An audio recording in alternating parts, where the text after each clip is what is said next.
Jean-Paul Martos, bonjour. Vous êtes journaliste et notamment chroniqueur combien pertinent au quotidien belge Le Soir. Vous êtes aussi écrivain et correspondant en Europe du CPJ, c'est le comité de protection des journalistes. Alors au bar de l'Europe, je vous ai servi évidemment un canard, parce que les journaux ont, semble-t-il, des soucis à se faire. Vous venez de publier un rapport sur la liberté de la presse et l'Europe. On veut couper la tête au canard ?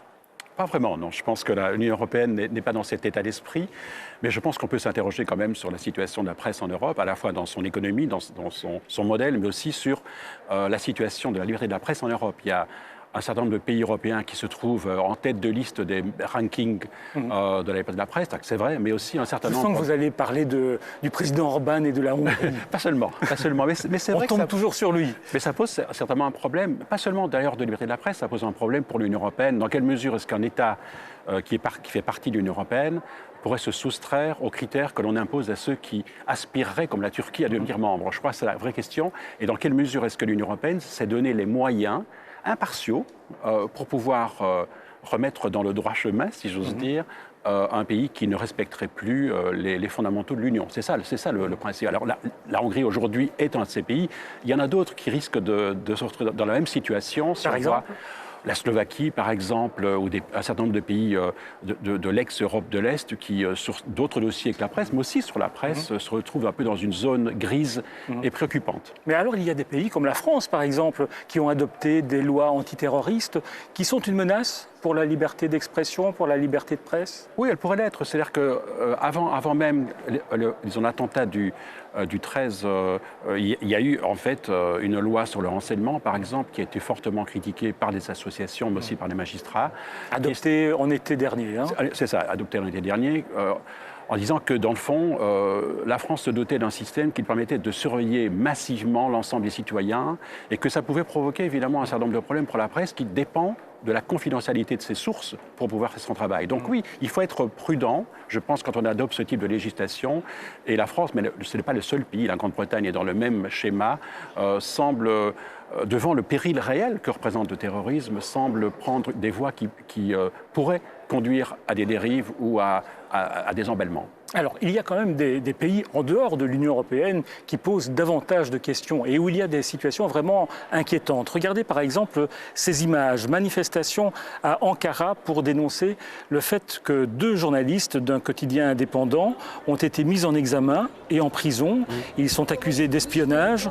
Ces 2 journalistes avaient diffusé une vidéo montrant que la Turquie livrait des armes à des rebelles en Syrie, peut-être pas les rebelles les plus recommandables. L'Europe parle de situation inquiétante. Elle ne peut pas gronder davantage le président Erdogan?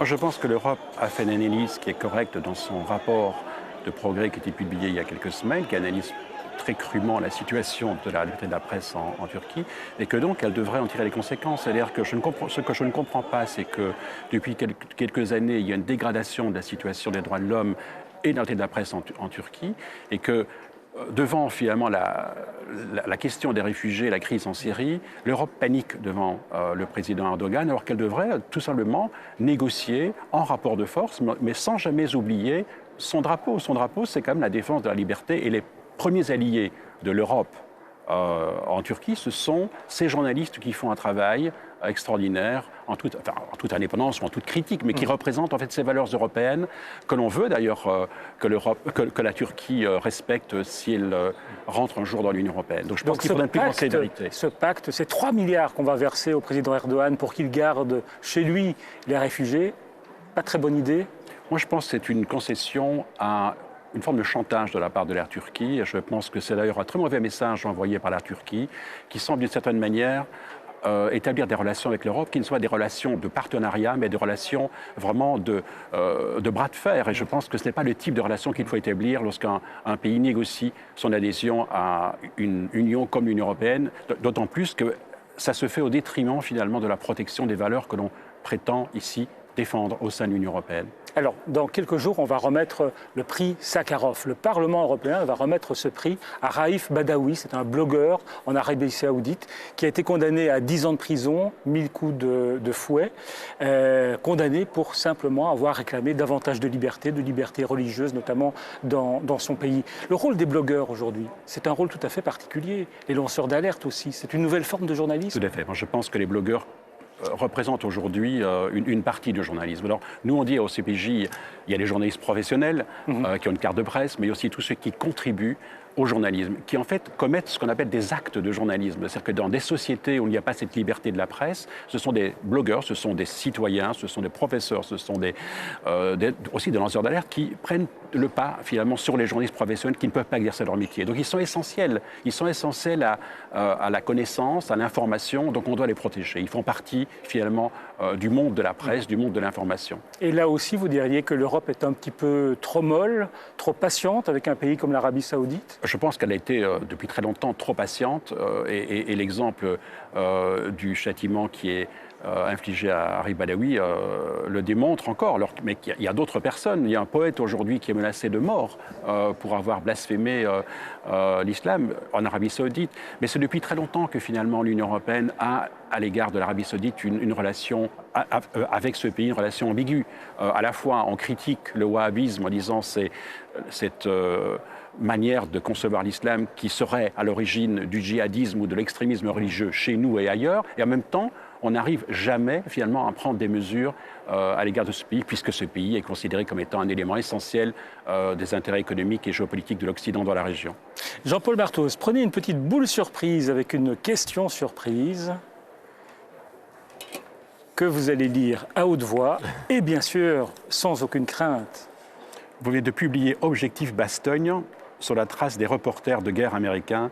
Le journalisme de guerre a-t-il changé? Donc c'est un livre qui paraît maintenant. Réponse à cette question? Disons, d'abord, la guerre a changé.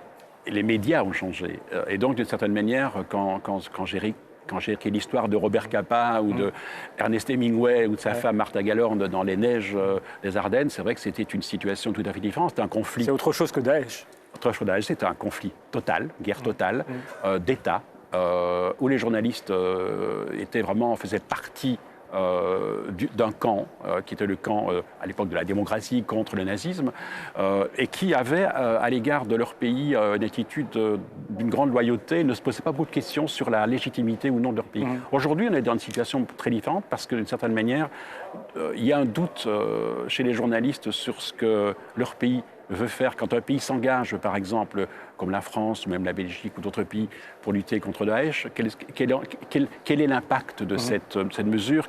Il y a un regard plus critique qui, je crois, il y a un plus grand doute qui s'est instauré entre le monde des médias et le monde étatique. Et je crois que c'est un des éléments de différence. Merci Jean-Paul Martos d'être venu au bar de l'Europe. Et comme vous n'aimez pas les rumeurs, on va couper les ailes au canard. Je pense que oui, avec plaisir.